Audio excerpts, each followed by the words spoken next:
The moment is here, you can stop your search. It's Comics by Perch. Hey everybody, it's Perch. Actually, that was way too chipper. I don't know. Gonna have to think about that one.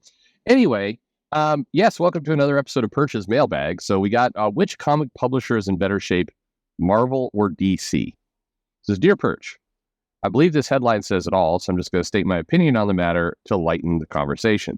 Lighten? Now I'm hoping there's some jokes in here. I think at this moment, DC is in better shape than Marvel. Sure, they lost momentum from Night Terrors, but I think DC Comics as a whole still has a sense of strength to it. DC has World Finest, Shazam, and Green Lantern going for it in my eyes. While Marvel seemed to be struggling from a clear direction. You get the sudden increase of 4-issue minis, price increase to $5. You have behind-the-scenes shuffling with Tom Spider Manifesto Brevoort taking over the X-Line, and that means we're getting another X-Men relaunch. Marvel is going through a transitional state, but I don't know if it will make things better. Spider-Man is a mess, though Wells will be leaving by the end of next year. Will he? Okay. Though the current Thor and Cap runs may help things in the long run. The Thor run's okay, although the issue number 2 felt like a weak follow-up to issue number 1. I don't know. You kind of get the sense of direction. I think for Al Ewing's writing in general, there's kind of a pacing to it that just, I don't know. I'm not sure the best way to put it. I don't know if it's just not in a huge hurry or what the story is. The Cap issue was the best number 1 Cap issue we've had in a while. Still felt like it was dragging. There is a malaise, I think, in the comics, but anyway. What do you think? Also, Dan Slott is a lazy man who outsources his actual work to Christos Gage. Yes, he's been doing that for years. Which is why when people see Dan Slott show up on a title and they get all pissed off, I'm like, hang on a second. Hang on. He's not going to be writing it anyway. Don't worry. Don't worry about it. Like, I know his name is there. I'm saying in jest. So I would say, which publisher in better shape? DC is probably in better shape. From my perspective. And I say that for a reason that is probably very boring, not what a lot of you want to hear. It has the perception from the retailer's perspective of a more stable direction. And what I mean by that is the titles feel like they're bouncing around a little bit less than Marvel, where it really is a crapshoot from month to month of what's going on. We had that situation with Marvel where they were soliciting stuff like way early. The X-Line is a mess. You know, they're talking about how, well, this is always the plan. Bullshit, it was always the plan. This is a wind down of that line, Tom coming in to try and right the ship. But it is absolutely a colossal mess right now. And it's hard if you're a retailer to understand what is coming out on any given month. Now you might say, okay, but I'm a comic reader. What do I care? Well, the retailer is going to vend the comics. They're going to put it out on the shelf. They're going to, encourage the readers to come see it. They're going to say, hey, there's some momentum over here, over there. And right now, from the retailer perspective, DC is an easier way to do that. You can say, what is it you like? Okay, you like this character, that character. They're doing something distinctly different with the Batman family of books than the Superman family of books. So as a reader, what do you like? Okay, it can point you in one direction or another. And, there's a pretty decent sense of confidence that, Superman is going to keep going for a year or two in this current run. And so, there's a feeling of stability. Where with Marvel, there's really and I've talked to lots of retailers, and this is a common story. You have people saying things like, I can maybe 4 months out. That's what we have visibility to. Otherwise, they're going to be doing some big things with the X-Men next year. Jed McKay's on this Avengers run, but really can't tell if this is a short run or a long run. I don't know, and Spider-Man, like you said there, Wells is on it, but maybe he's leaving or maybe not, who the hell knows? And that's the problem. And so you get like little gems in there that get some momentum. Like people like, I like Moon Knight. Okay, Moon Knight's a good title. Oh, wait, we're going to kill Moon Knight, and then we're going to relaunch it. So you get the same thing with Daredevil. Daredevil gets a following. It's like, let's relaunch it, and Elektra's a new Daredevil, and now we're going to relaunch it a second time, and there's now he's a different Daredevil, and now and Marvel, who I think avoided a massive amount of controversy for a long period of time, is now starting to get caught up in, I don't want to say silliness, because that's not exactly right, but things that are distracting. Like, for example, in the new Daredevil, there's a villain in that book, and the villain is being kind of condemned as being anti-Semitic because of the appearance of the character looking Jewish, I guess. But anyway, these kinds of little attacks, Marvel used to completely be able to deflect and avoid, and now it's starting to stick. You're getting stuff like that. There was some commentary on something that Nadia Shamus said on Twitter, and that never would have hit Marvel like 2-3 years ago, but now it is. And so you got this issue where, as a retailer, you're trying to stock the books, know what to order, promote things to customers, and Marvel's it's harder to do that because it's just confusing as to where it's going and what the, where does it land? So people aren't sure. And DC is more stable. Now, yes, Night Terrors did, blow a hole in some of the plans. It's funny, if they had not done Night Terrors, and unfortunately, I think DC is going to lean into it right away at the end of the year with this Beast War, Beast Planet, whatever it is. And then there's rumored there's a big event coming in the summer, which I'm not sure if it's public information or not. I cannot remember if I was told in confidence or not, so I'll just keep that to myself. But anyway, there's these events that are going on that threaten to upend the line. And so that's I think DC's problem, is that you've got you have this constant derailing of their own momentum. But all that said, it still feels like a more stable bet to a retailer. And at the end of the day, you need the retailers to be on board and selling and promoting and liking your books, because they're the conduit to the customer. It's a topic for another day, but one of the things that I think the big two have done a very poor job of is, getting the direct-to-consumer line going. They really don't, and I don't mean even from sales, I mean just messaging. Marvel and DC stand at kind of arm's length from the fans. Yes, they do interviews. Yes, they post stuff to Marvel.com, but they really don't have that, like in most businesses, you would see do you like Daredevil? Join the Daredevil mailing list, and we'll make sure that we send you every week kind of an aggregate of all the articles and the things that are going on, all the different interviews you have Daredevil. We'll just make sure you get all that. And so you're always in the loop of, what's going on with Daredevil. And that would be a dead easy, simple thing to do, but would start to build the relationship between Marvel and, which quite frankly, they desperately need. It is, it will make their books sell better. It will give them a better pulse on what people like and don't like, but they don't do those things. And instead they kind of rely on the retailer to plug that gap. Now, granted, the retailer needs to do that because in a B2B2C business, that middle B needs to make sure they stay profitable and afloat. So, it is their job, sure. But if you completely ignore that customer aspect of it, if you outsource that basically fully to the retailer, which is what it feels like, then if you start to screw around with your titles and it's not clear what you're selling and when, and it gets confusing, then okay, now you basically have the problem where, the retailer gives up on you a little bit and puts their focus on things they can control better, which at this moment is DC. It's easier for them to frankly manage it. And so DC is healthier.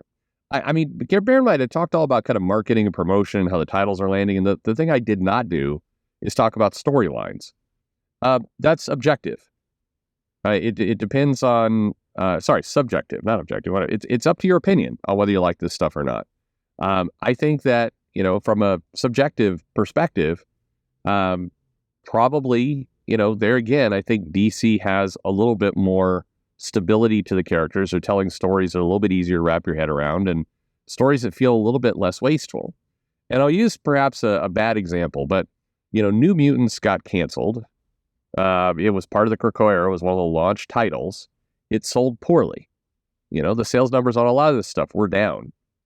And so they did this spin-off series with Charlie Jane Anders, for New Mutants Lethal Legion. It was like a 5-issue series, and it was picking up on the Marvel Voices, the trans character that Charlie had created. And the problem with it was there's no reason to buy it. It doesn't matter.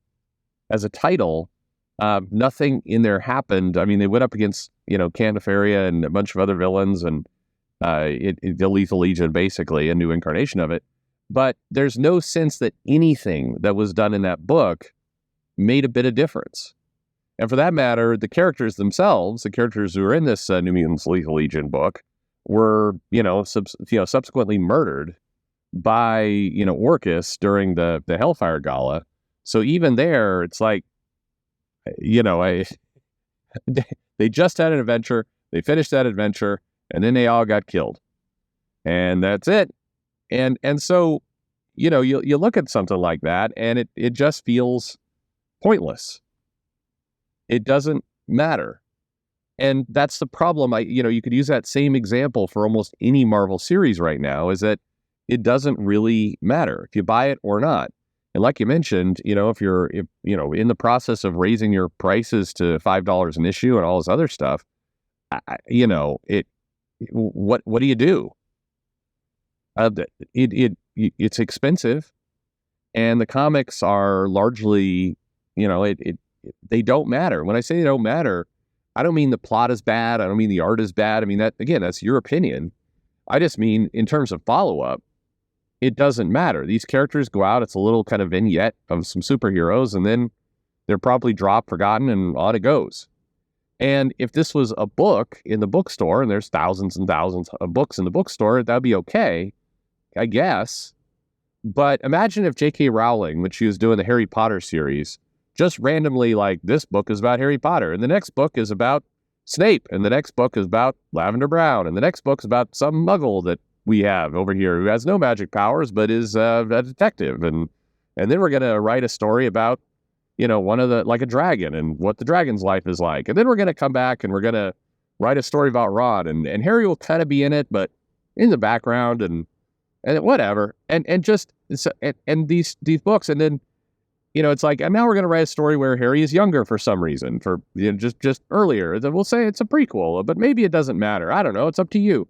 That kind of stuff, it doesn't generate, longevity and attention to these books. So, and this is a problem Marvel has. Again, DC has this problem a little bit too, but not to the same extent. And so Marvel really is in this place where, when Jonathan Hickman did the Secret War, Time Runs Out, and the Secret War series he did, it was a opportunity for kind of a hard reboot. And I said at the time, Marvel doesn't need a hard reboot. They just need to kind of straighten out their line and go for it. And I think, fast forward now several years, they need a hard reboot at this point. They're not going to straighten out their line without a pretty aggressive, like, here's where we're going. Because I'll give you one last example. This Ultimate Invasion series that is kicking off the new Ultimate Universe, it didn't do particularly well in the stores. Hickman on writing and Hitch on art, pretty good combo. That's a winning team. And yet there's an exhaustion in the stores of, like, does this matter? And at the conclusion of it, sitting in some retailer groups and, going to visit a friend in the store, the commentary from both customers and retailer was, hey, I guess we're getting a new Ultimates team, I guess, but is it going to matter? And a lot of skepticism of, like, will this book even still be sold 6 months from now? Nobody knows. And if they're gambling, they're going to bet on no. So if you are, here's some advice to any creator, any publisher out there, whether you're from the big two or small, whatever you're doing, consistency. You have to give, and be explicit about it. Feel like you're talking to, to customers who have been burned for a long time and who are tired, drunk, and distracted. Whatever you want to go with. You need to be extremely explicit. Hey, this comic I'm writing, we're in it for 3 years. So we're in it for a while. This is going to be a, 36 issue run. Guaranteed. We're in it. We're going to push. This is not a short-term thing. That's really the best thing Marvel can do. Even if they keep exactly their current existing talent, they need to start portraying the message of, listen, this comic will matter. It's going to go on for a while. It's going to be a longer run. And the stuff that happens here is not immediately going to get washed away by the next writer. Because you take even stuff like Spider-Man or, Jason Aaron's Avengers run. I wasn't a fan of Jason Aaron's Avengers run, and it felt like it was all over the place at some point with, kind of the stuff he was doing at Marvel. He had a great Thor runs, but his Avengers run was very random. And the problem is he was doing kind of here's the Phoenix tournament, here's the Moon Knight takes over the entire planet. Now we've got the multiversal Masters of Evil. And nowhere else in Marvel did anyone reference or leverage or use any of these earth-shaking, massive moments. It was only in his comic. And so the message that's sent to the fans was, none of this matters. It's happening in his run. At some point, his run will be over. Aaron will go off and do something else, and who cares? So I hope you enjoy the story, and I hope it's fun, because none of this is ever going to matter. That is a problem when you have long-form, sequential, ongoing storytelling. One of the things that we've seen as comic readers is that people can come back and see these stories, come up again and like, hey, I'm referencing something that happened in the 70s. Is anybody going to I mean, Jason Aaron did some big things with the Squadron Supreme in his Avengers run. Is anybody going to leverage or use that at all in any way whatsoever? Brevoort was over that stuff. I mean, he's a powerful guy within Marvel. Anybody going to do anything with it? Hell, you have the X-Men on Krakoa, which is a major status quo change. And vaguely, every once in a while, you get another book that references the X-Men are on that island. But by and large, if you're reading the Fantastic Four or you're reading the Avengers, you never reference it. Hell, Wolverine would show up in the Avengers, and it would, he's in theory got a pretty major thing going on in the X-Men books, but you would never know it. And all these things, the benefit, the publisher will say, well, this keeps it so that, we've talked to the fans and they don't like it when things cross over all over the place. Then they feel like they have to buy a bunch of books. Well, first of all, dumbass, that is your job. You want them buying a bunch of books. So you lean into that. If that's what they feel like, the goal is not to get rid of that feeling. The goal is to make the readers not feel gouged in doing it. But it's also just a silly thing to fight against. It's the very nature of the comics you sell. You can't get rid of that. So, make it palatable, make it work, make it matter. That's what goes on. Anyway, a bigger answer than what you asked for, but yes, I think DC's doing better. But not by much, but they are. What do you think? Let me know in the comments below, and thanks for listening.